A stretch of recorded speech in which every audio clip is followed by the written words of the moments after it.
Menurut saya basi loh ya. Masalah ini udah basi, Bar. KPU, Bawaslu, mulai dari ketika beliau mencalonkan diri sebagai wali kota, kemudian gubernur, sampai ke presiden sudah menyampaikan bahwa mereka sudah melakukan verifikasi. Itu yang pertama. Yang kedua, selama 9 tahun PDIP juga, saya juga kan, Akbar juga sama-sama kita kan di TKN ya. Itu semuanya satu suara menyatakan bahwa ijazahnya asli.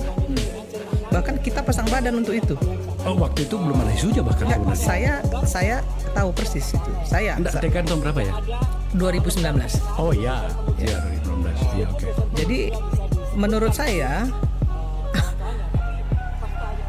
receh banget gitu loh masalah ini kalau untuk masih terus dibicarakan gitu. Sementara Perang Dunia Ketiga mau kita masih lihat mau mulai ini ya. Kok kita masih berkutat di situ gitu.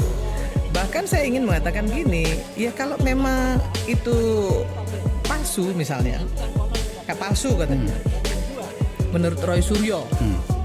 Terus mau ngapain? Iya makanya itu pertanyaannya, mau ngapain? Oke. Ya kan? Kalau mau bicara soal moral misalnya misalnya ada oknum-oknum yang bicara soal moral ya, termasuk Roy Suryo lah, mohon maaf ya. Misalnya ini bukan sekedar apa namanya hukum asli atau apapun begitu, soal moral misalnya. Memang Roy Suryo juga punya moral. Ketika misalnya nih ya, masyarakat bilang panci mana panci gitu. Kan ini kan juga menjadi masalah, Akbar. Kan nggak bisa gitu juga kali gitu ya. Nah, kemudian yang ketiga, saya ingin sampaikan begini. Saya pernah ketemu Pak Jokowi karena saya mantan juru bicaranya, dan saya pernah tanya soal ini. Saya bilang, Pak, kenapa sih Bapak nggak jawab ini gitu? Kenapa Bapak nggak laporkan balik ya semua orang yang menghujat Bapak?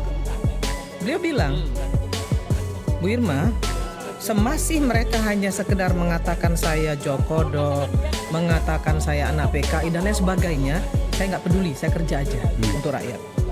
Tetapi ketika mereka sudah menyentuh tubuh saya, menyakiti anak saya dengan secara fisik, atau istri saya secara fisik, atau rumah saya lah dilemparin batu misalnya begitu, saya pasti akan bertindak secara hukum. Itu disampaikan beliau ke saya. Saya nggak ngerti sebesar apa kesabaran itu gitu loh. Dan itu yang mau ditiru Prabowo, tapi Pak Prabowo kan nggak mampu untuk bisa sesabar itu gitu. Nah dia jawab seperti itu. Nah soal asli atau palsu kan institusi sebesar UGM sudah menjawab, KPU sudah menjawab, terus apa lagi? Pak Jokowi itu kan presiden, orang nomor 1 loh.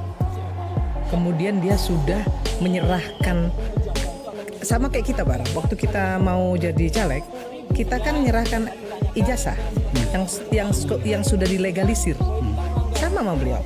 Beliau mengatakan itu ke saya. Terus apa lagi? Ngapain saya harus liatin gitu loh? Kayaknya kok saya nggak mau juga kemudian diperintah mereka untuk membuktikan itu.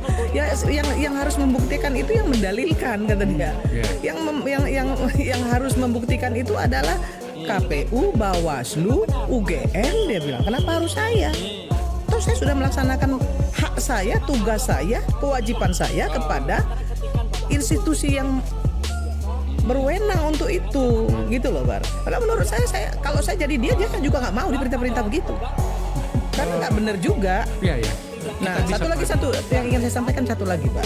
Contoh kayak misalnya Pak Roy Suryo nih ya, yang mengatakan bahwa sebagai seorang pakar telematika misalnya, dia melihat huruf dan lain sebagainya, yang mohon maaf gitu, dia boleh mengatakan bahwa dia ahli, tapi siapa juga